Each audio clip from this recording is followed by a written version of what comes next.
Hello, welcome to the new online talk series of the European Vegan Summit called European Vegan Summit Talks, or EVS Talks.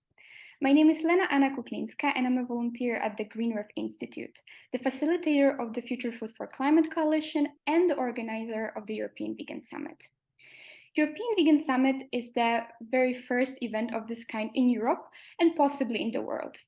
Place where the conversation between people of science, business, academia, activism is facilitated to find solutions for the transition towards a sustainable food system.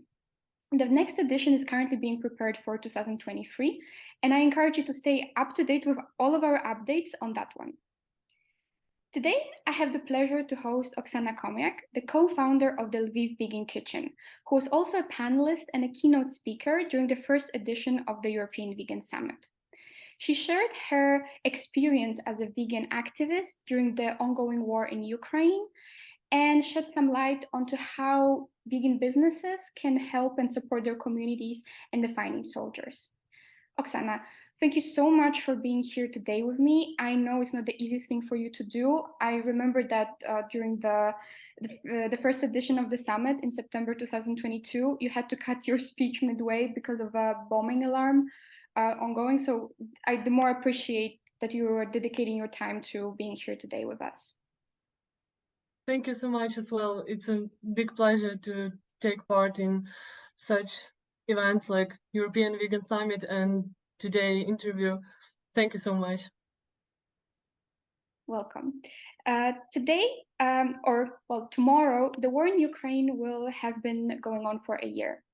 There are no words to describe the scale of this tragedy for both humans and animals. But many Ukrainians continue their fight for a fairer, greener, and vegan tomorrow. And that brings me to my first question. Oksana, Ukraine is currently facing multiple crises at the same time, including a food crisis. Vegan meals, though, are still a symbol of a better tomorrow for the international community. Could you tell us what the situations of vegans in Ukraine is currently during the ongoing war? Of course, any difficult situation is usually more difficult for those whose lifestyle has some restrictions, specifics, or in any way step out of completely usual lifestyle. And that's actually how the idea of Lviv Vegan Kitchen appeared.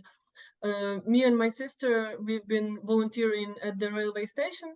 It was the first week of full-scale war, and there were thousands of refugees every day on the railway station, and it was completely chaotic, crowded, loud, and unfortunately not inclusive in any way, because it was first week of war. It was really chaotic. Now that it's a bit more calm, authorities and volunteers are trying to do whatever possible to make the environment more inclusive and, I don't know, calm.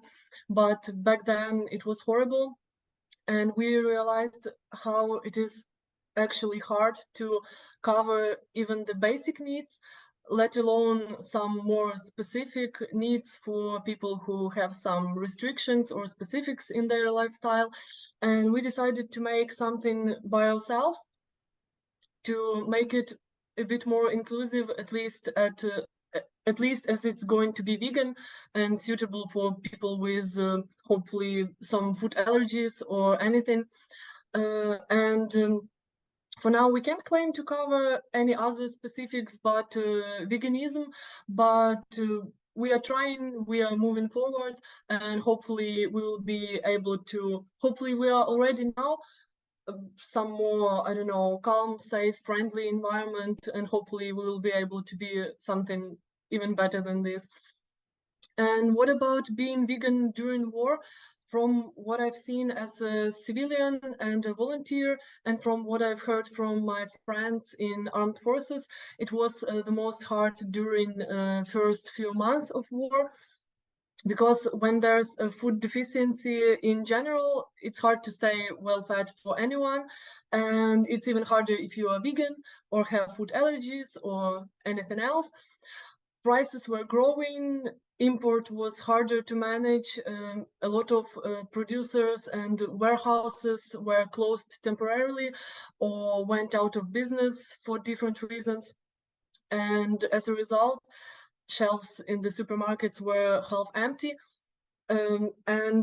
That's if we talk about buying food, because a lot of people lost their home, job, belongings, and they could count on some help from volunteers and from government in some cases. But again, there are little to no chances humanitarian aid is going to have a proper vegan option. And in addition, at the beginning of full-scale war, most of Ukrainian food producers were forced to stop their work for different reasons. One producer is located on the territory that was occupied as soon as the first week of war, and it is occupied now. And one of the biggest vegetarian brands is from Kharkiv. Their facilities were totally destroyed by the missile strike, and they had to move abroad. And the same in the armed forces, same as for civilians and volunteers and refugees. From what I heard back then from my friends in territorial defense, until volunteers managed to somehow provide them with vegan food packages, there were little to no vegan options. And this summer, we had a petition on the president's website to organize vegan rations, vegan option of rations for armed forces. And it was good to see it collected the amount of signs needed for consideration. It's over 25,000. So people see it, people care, it's good to see. But until recently, there was unfortunately no movement towards vegan options. But recently we had corruption scandal in the Ministry of Defense. The responsible one submitted his resignation, and I can't really tell for sure if it's just a coincidence or is it positive result of corruption scandal. But last week we received news that new options of rations are already in process. They are being tested. They look absolutely delicious and cute. And there will be vegetarian, vegan, and if my memory serves me correctly, halal option.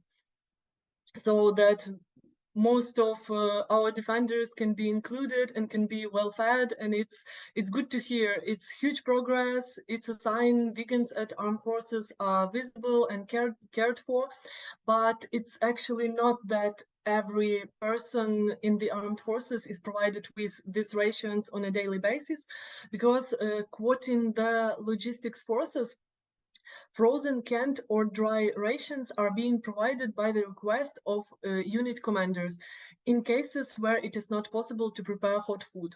In other cases, the food is being cooked at the place, and usually it's something non-vegan, so there will still be a lot of work for volunteers like us. But luckily now it's much easier to manage. Because there are already new vegan brands here in Ukraine, and situation with imported products is much better as well, as people are getting used to new working conditions. Businesses and stores and vegan places get back to work, they restock, they create, and of course it's much better now than during first weeks of war with all the help and support we received from all over the world. We were actually able to provide food during the darkest times because people were donating from all over the world and trucks full of products were arriving, and they do until today. It's almost a year and people are, I don't know, not tired helping us, and it's huge inspiration and hope for me. Vegan community is really united and open-hearted, and it's almost unbelievable for me. I mean, asking this question, I did not expect to hear so many positive things. So I'm very happy you shared this with us. And I mean, this is even the bigger encouragement to continue supporting, to all the vegans and non-vegans to continue supporting the activists and the soldiers and the entire Ukrainian nation. Also, again, thinking about vegan products, because that's true. I remember in Poland when we were collecting supplies for Ukraine last year and this year, I don't think many people considered to actually purchase vegan products. But there are vegans in Ukraine, of course, and they are not catered for. Well, now these things have been changing, but it wasn't the case. So I think this is also a big opportunity to remind everybody to just consider that there are people with different dietary needs, not only vegan, but also some allergies. And it's good to be mindful when we provide the help that these people need to also be supported. But I'm very happy that also even Ukraine manages to take even a corruption scandal and turn it into something positive. Maybe, we don't know, as you said, but possibly. I mean, this is, I mean, I wish corruption scandals ended this way everywhere, to be honest. I'm so happy. Like, it's a bad thing there is corruption, but corruption scandals are always good because they cause some positive changes. And recently we had a few of them, and it's actually sad. Like, it's war for almost a year, and people keep stealing money in such a difficult situation, not caring about the defenders, the civilians. But luckily, I don't know, journalists work all the time, and advocates and everyone, and it's been like, we see it and we can talk about it, and we can somehow, I don't know, fix it. So I'm happy about every corruption scandal. Yeah, At least it's a chance to change something. exactly. And it shows how the, I mean, people at the bottom, or maybe let's better say activists and just regular civilians, are better at keeping everything straight than the decision makers oftentimes, or the people in power who, yeah, fall for Yeah. different negative phenomena like corruption.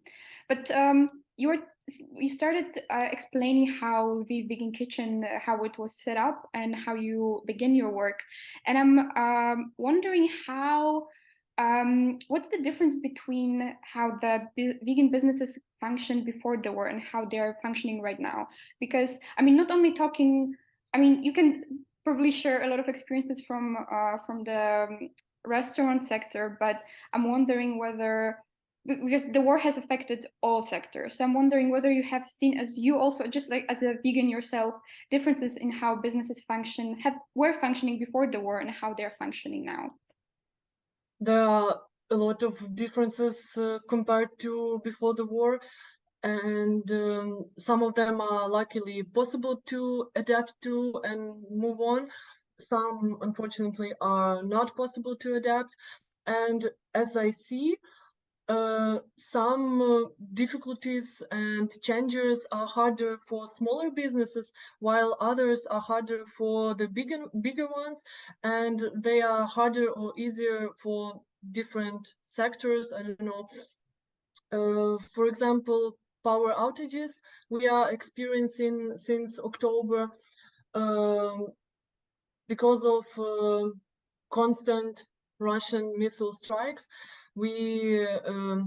Ukrainian energy infrastructure has been damaged really badly, and in October, Ukrainian government has been forced to launch scheduled power outages. Plus, on the days of missile strikes, we usually have emergency outages. It was really chaotic during first weeks of outages because it took a lot of expenses, and like, people needed to buy some heaters and generators and lamps and everything as soon as possible, because it was October, when days are already short and they are going to become shorter, and it's already cold, but it's going to become colder. So we had to prepare for the winter as soon as possible. And as I see, it was the hardest for small businesses, like one-person businesses or just smaller ones, because they didn't really have that much money to easily afford all this equipment and to keep working. And I mean, it was already 9th month of war, and most likely you cannot save some money for Black Day when it's already 300th Black Day in a row. But as I see, luckily, vegan businesses I know and communicate with managed to keep working through power outages. And I'm also I run small vegan business. It's vegan makeup store. First few weeks of war, even first few months, where like I stopped working for some time, but then I managed to keep working, and we work now. So me, same as other vegan businesses I know, luckily managed to keep working. But there are, of course, other problems, not only power outages. As I told, missile strikes forced one big food producer to shut down for some time and move to Czech Republic. And at least one vegan food producer is under the occupation now. And these problems, as I see, are the most dangerous for especially bigger businesses whose facilities are hard or even impossible to relocate. And the risk of missile strikes, the risk of occupation is the most dangerous for these businesses, because smaller businesses that are sometimes operated by one person and they operate from home or small warehouse, they stock products with longer expiration terms, they can relocate more easily. Of course, it takes money, time, and other resources, but still it's a chance. And what about restaurants? Can't say for sure about other cities, but in Lviv, at least two vegan places decided to shut down since full-scale war began. I'm not sure about the reasons, but I suppose it's that vegan places in Lviv and in Ukraine in general are profitable, but not that profitable to easily pass difficult times, because we have the curfew. Now it's midnight to 5 in the morning, but at the beginning of war, it was, if my memory serves me correctly, from 8 p.m. to 7 a.m. And it's difficult for pubs and restaurants. And of course, these places have fewer customers, higher expenses, and it's too hard for restaurants who have to pay expensive rent and pay salaries, and they stock products that are easily expired. So unfortunately, two nice vegan places decided to shut down. But I heard the news. There will be new vegan place in Lviv in some time. So people manage to keep working and even start something new. That's great. That's amazing to hear. And I'm wondering if you could share, how can people from outside of Ukraine support vegan businesses like yours, for instance? Because of course with food it's different, but if you have a makeup business, can we order something? Is it possible for you to ship orders, or is there any way we could support small, especially small vegan businesses that struggle the most? What about my business? It's retail store, and our like almost all the stock is from Europe, because in Europe you have a lot of amazing vegan brands. So there's likely no need to order something from Ukraine to Europe or other countries, because it's produced in Europe. But there are small businesses, small creators who operate on, I don't know, some international websites like Etsy, and some websites for digital creators. It was actually a big help for all the small creators in Ukraine during beginning of war, because people just made orders on these international websites. They were just looking for Ukrainian creators and making orders, and they left a note like, don't ship anything, it's just a donation for you. And it was, oh my god, I'm going to cry if I think about it. It's so cute. And due to this, thanks to those people, a lot of creators and small businesses were able to pay rent and buy food, because it was actually really hard. Here in Ukraine, no one had I don't know, inspiration, money, and time to make some orders, like to order handmade stuff or to pay for the content. So we depended only on the orders from international customers. So it was really huge help. And what about bigger businesses? I actually don't know a thing about bigger businesses, and I have no idea how it operates, like supporting bigger business, like I don't know, some investitions or anything. I'm really, I don't know a thing about it, but maybe there's a way. Of course, that's something that I encourage everybody to just research and keep supporting Ukrainians in general, but especially vegans, because they are doing something amazing on top of just fighting for their freedom. And I wanted to ask you again, circle back to Lviv Vegan Kitchen, because we talked about businesses generally, and I wanted to ask you about Lviv Vegan Kitchen again, because I remember at the European Vegan Summit, you were explaining how you support the soldiers in the local community, and I wanted to ask how your work has been changing throughout this year, and how you actually get the strength to continue working, because I would imagine that after so many months, it just so tiring, and repairing the world, as much as it's important, I would imagine that it's very hard to put things like, I mean, saving the world and animals and the environment, it's harder to think about it if every year you have to just struggle in your everyday life. So I wanted to ask how the Vegan Kitchen has been functioning and where you get your motivation, in short. What about changes in our work? The biggest change was in October. It was actually power outages. Um, that was the biggest and I think hardest and most expensive. Um, but luckily we managed to keep working.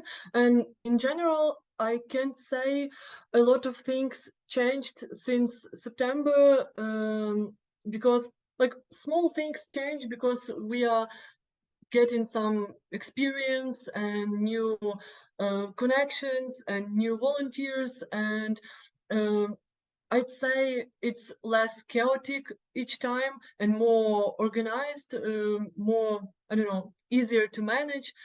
But we still serve hot meals in our place in Lviv. We ship parcels for soldiers and for refugees. So in this sense, not much changed. The only thing was power outages and new expenses and difficulties, but luckily it's already February and soon it's going to be much more warmer and lighter. So we are just waiting for the spring, and power outages are not going to be much of a problem. And what about tiredness and loneliness? I don't know if I can say I'm a good example, but still I managed to function, so maybe I'm actually good at it. I'm just trying to find some time and space in my life for things I love, like cooking, doing some sports, playing video games. I mean, it felt weird in May for me to return to the dance class because there's war and there's work to do and people to help, and I'm stretching, you know. But for me, perfect example is blood donation, because mm, most of people have 5 liters of blood, but if you try and donate all 5 liters, you will die. It's impossible. You have to donate 10% of your blood and then take proper care of yourself for 2 months. You have to have enough food, enough sleep, not to become anemic, and to be able to donate again. And if you do so, you will be able to donate altogether more blood than you ever had in any moment of your life. 10 liters, 12 liters, I don't know, I suppose Guinness records blood donators donated hundreds of liters of blood. This supply is in theory inexhaustible, but only if you take good care of the facilities, which are you. And that's how I'm trying to, I don't know, think about volunteering and my small business. It was maybe even easier not to think about some far future during first month of war, because everyone wanted to do whatever possible and to give everything they had and even more. But the time goes by and it doesn't look like temporary thing anymore. It's a long-term difficult situation, and we have to do whatever possible still, but we have to manage to keep doing it in a long-term basis. We have to be prepared for whatever, and hopefully even in a good mood. Of course, there are volunteers who never rest, and I don't know, I don't judge them. They are big inspiration for me. I have no idea how they just volunteer and volunteer for already years, because I know volunteers who started helping armed forces since the beginning of war in 2014. And I don't know how they didn't burn out and where do they get their motivation. But me personally, I feel like I have to take good care of armed forces and refugees, and I'm not sure I will be able to take proper care of them if I don't rest and don't recreate. We have to somehow manage it, and I can show you my biggest motivation and hope not to cry.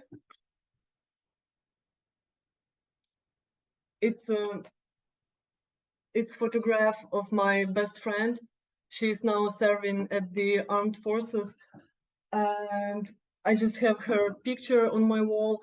And sometimes it's difficult for me as a small business owner when I have to restock products or spend some money to develop the website or open a physical store, because it's expenses and I could spend this time and this money for volunteering and to donate all the money. But it's already a year, and we had few requests from our best friend. She needed some money to repair the car they are using for like on a daily basis. They need it, and we were able to donate her some money, so she was able to repair the car as soon as possible. And I want to be prepared any moment. She will call me or text me, and I want to be able to help at any moment. So turns out it was good decision to go back to work and to even spend some money on developing of our small business, because now we feel much more financially stable than at the beginning of war, and we are able to take good care of who we love and who defends us and risk their lives for us. We are able to do it, and we are prepared to do it in a long-term perspective. So that's my motivation, and that's how I cope with tiredness and everything. Thank you, Oksana. It's not my place, but when you were talking about your friend and in general your motivation, I almost started crying myself, even though I should not be, because I'm running this interview. But I think it's just so beautiful, and I, as a Polish person, but also think just as a European and as a person in general, I just cannot. I'm just constantly in awe of how strong Ukrainian people are, and it's just what you said. I really agree that it's about finding your own pace and not feeling guilty when you need rest, because then you can help even more. And yes, thank you for sharing this. I think many of our viewers will find this very inspiring. Definitely is I will keep the memory of your answer for a very long time, if not forever, because it's really moved me right now. But yes, and going to our next question, because we touched upon the very person daily struggle, and I wanted to ask to zoom out a little bit, because there's one aspect of this war that Europe and the world still doesn't recognize to the extent that it should.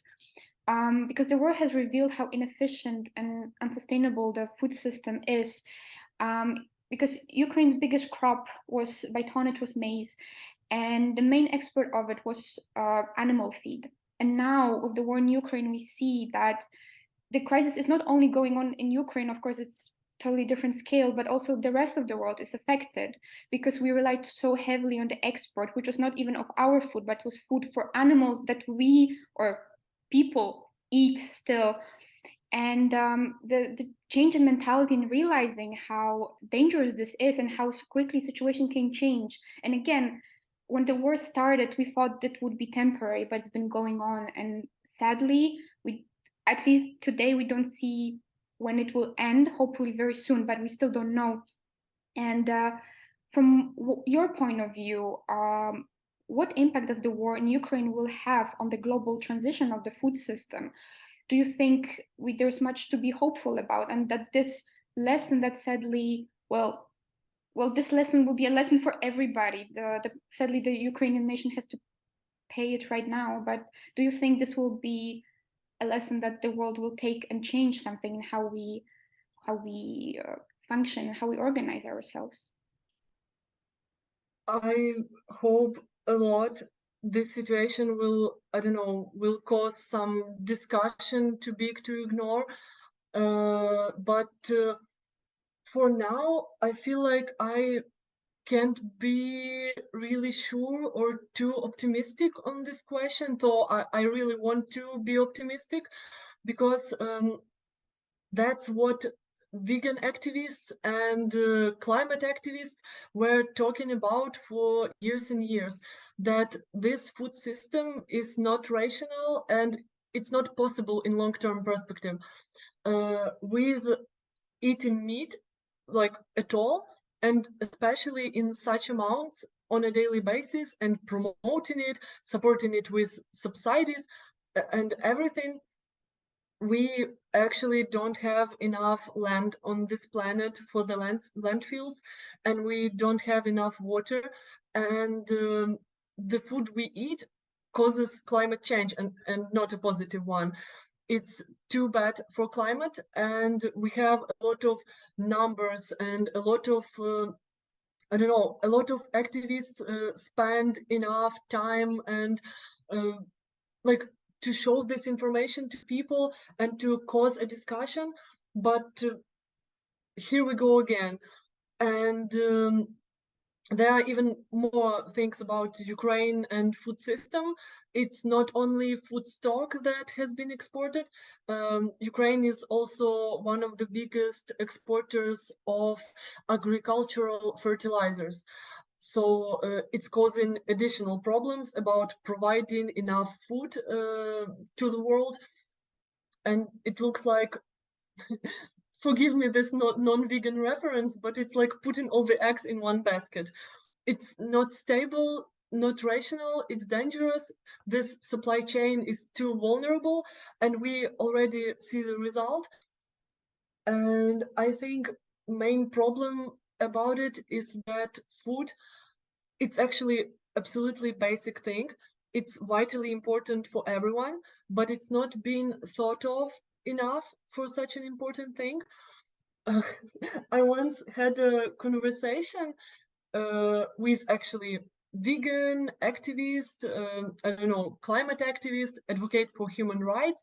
So it was even more weird to hear from him that he is excited about the idea of Mars colonization. I was confused to hear it because I always seen this theme as some kind of meme. Like, why would someone do this? I thought it's just, I don't know, joke or anything. And he was like excited. And I asked him, why? Why would someone do that? And why would you be so excited? And his reply was, uh, as humans, as a humankind, we have nowhere else to progress and develop. It's the only next step for the human race.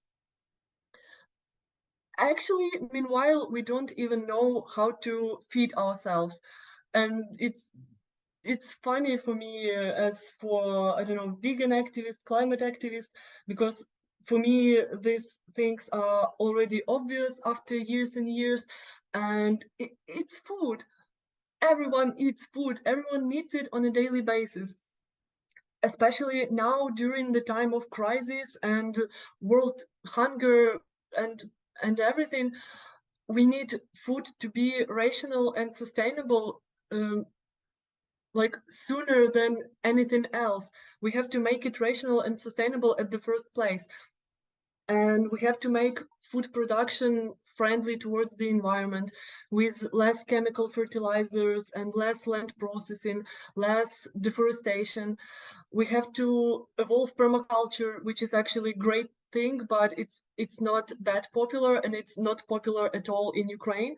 I feel like we are just exploiting our land. We are so proud of this fertile earth that like gives huge stock of food, but we take zero care of this earth.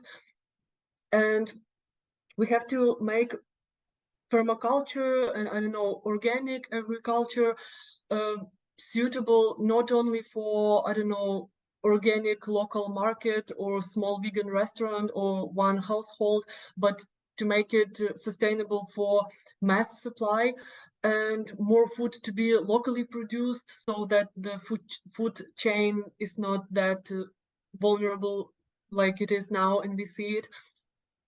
And I think we need even cultural changes about it, because here in Ukraine, which is mostly agricultural, or I don't know, a big part of Ukraine is involved in agriculture, we still, for some reason, see agriculture as hard and cheap work for those who didn't succeed in getting better education and better job.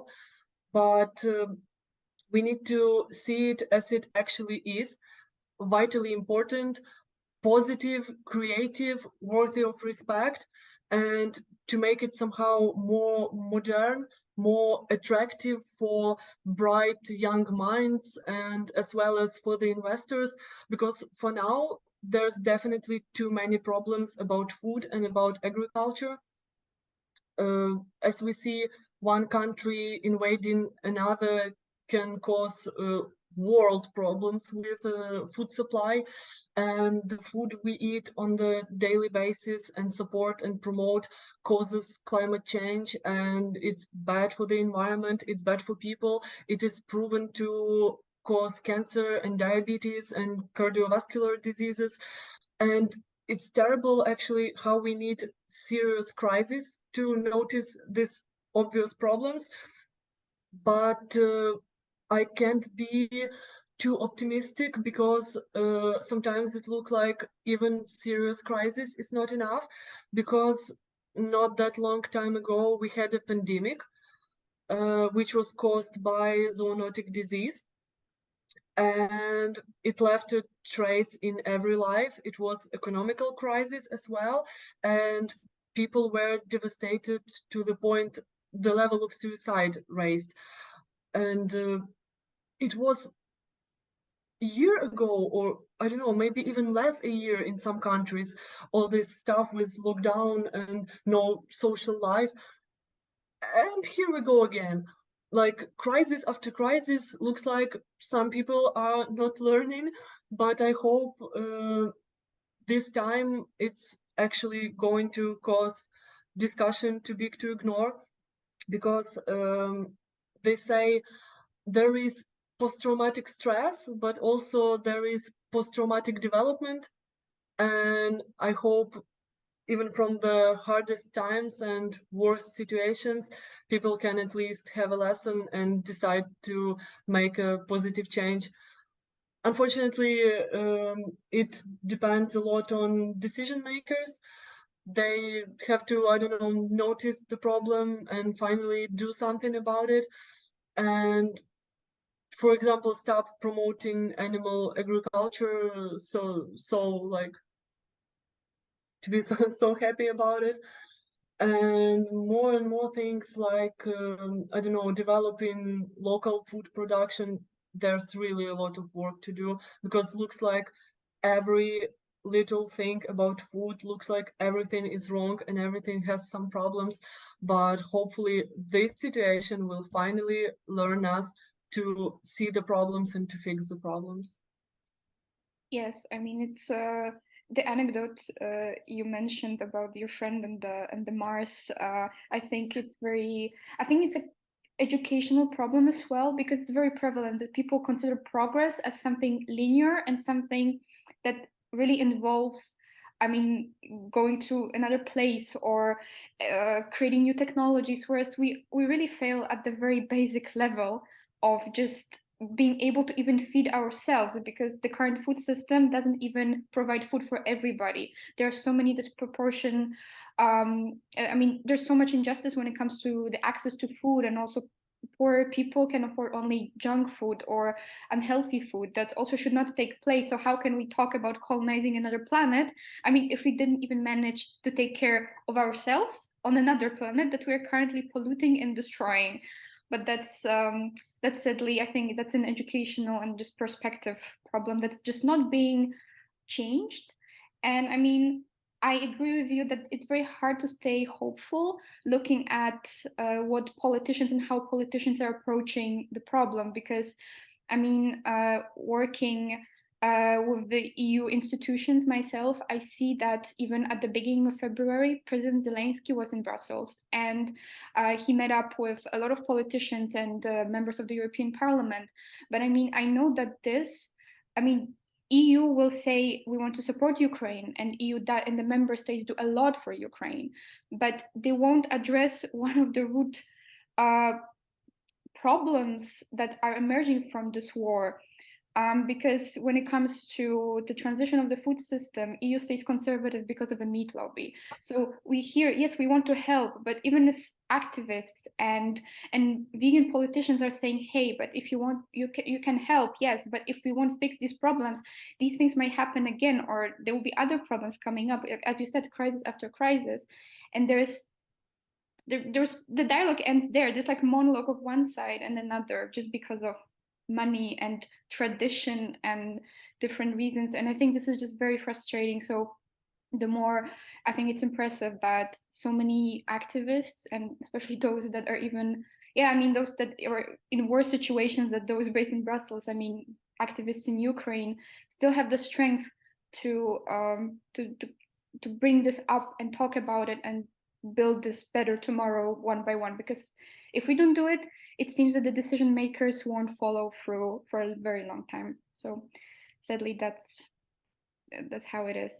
But I wanted to ask you to kind of, because we've touched upon a lot of topics, and I would like to hear what message would you like to give to the rest of the world? I mean, what would you like all of us maybe to know? How would you, yeah, if there was like one takeaway that everybody should take from this talk, what would you like people to know? Maybe I would like to, from what I've seen and what I've experienced, what I'd want to say is the only obstacle for ethical future and happiness and better world are actually negative human traits, greed and cruelty, and the, I don't know, need to control something and have some power over somebody. It's the only thing that stops us from being happy and free and whatever. But same positive traits are the only chance for better future. Learning, evolving, sharing knowledge, I don't know, being open-minded, open-hearted. I feel like it's the only way for us now. And vegan community gives me a lot of hope on this point. Movements for human rights, because these are people who decided to do less harm and to help those who are already harmed. And it's beautiful. Like, in the world of money and power, there are still people who just do something because they feel it is better for everyone, and it is compassionate, it is ethical. That's how I'm going to, I don't know, live my life. Unfortunately, sometimes some things just depend on decision makers, and they don't want to hear, they don't want to, I don't know, cooperate.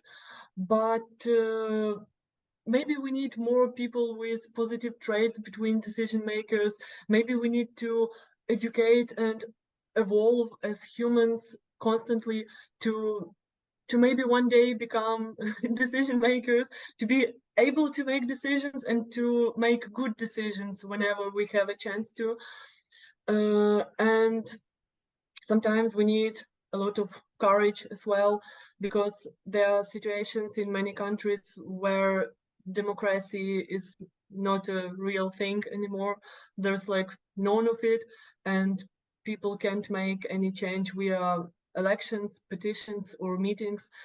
Sometimes situation is likely too bad to fix, but I know it's possible to get out of the most terrible situations, because here in Ukraine, years ago, we had a problem with little to no democracy. I mean, at first place, we have Soviet Union past, and here we are out of Soviet Union, yeah. But even in the years of independent Ukraine, we had much worse situation with democracy and everything than now, and the government not considering our opinion and things like this. Maybe not that bad as in Russia or Belarus, where, I don't know, repression machine has grown so huge, people can't change anything, like no freedom of speech, no possibility to make a change via elections. But in Ukraine, it was bad as well.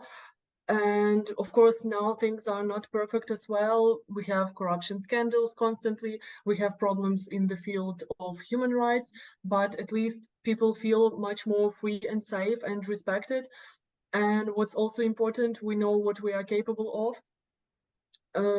So yeah, that's how I see bright future. People just need to evolve and, I don't know, develop their positive traits and try not to achieve any negative traits. I don't know, to just basically be a better person and not harm anyone, animals, other people, ourselves. Sometimes it's really difficult, especially when the times are so challenging and you want to give up being a good person. You want to just stop doing, I don't know, whatever possible to I don't know.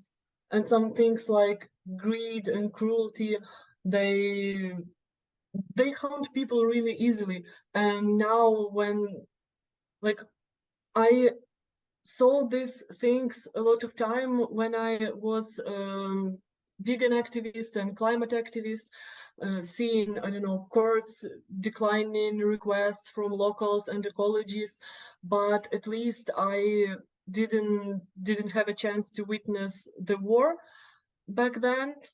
And now that I have a chance to see it, and all I see is I really have no idea about some decision makers and their reasons. And maybe most likely everyone knows this anti-war song. What is it good for? Absolutely nothing. That's it, actually. It's good for absolutely nothing. And what is the most stupid and what I have the hardest time understanding is how one person's greed and cruelty, or I don't know, some groups of people, can cause so many problems for whole world. And now that all the humane, civilized, compassionate world has to deal with the consequences, and there are consequences that cannot be repaired or healed, like, I don't know, death. It's impossible to undo. And now I am more confused than ever about decision makers and their reasons, and I'm a little bit confused about um, ethical future, brighter future, better future. But I know there is always a chance, even if one person's negative traits can like undo all the progress and undo the efforts of thousands of people with positive traits.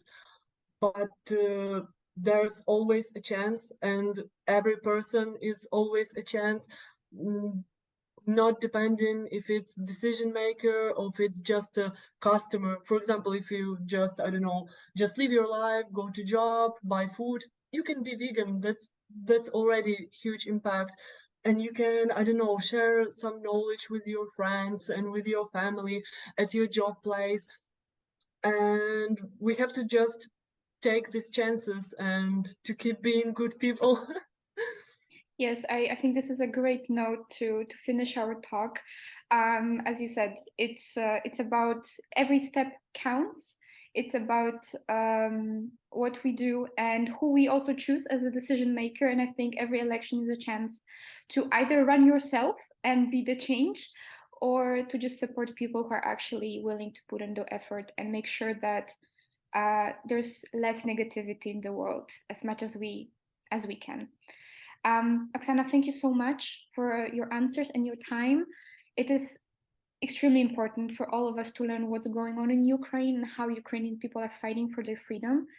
And the democratic world stands and will stand with Ukraine. So, Slava Ukraini, and thank you so much. Thank you so much as well. Thank you, and thank the whole world for everything you do for us, for supporting, for donations, for every kind word, every spiritual practice. We see everything, we feel everything, and it's huge inspiration, it's huge help. We love you so much.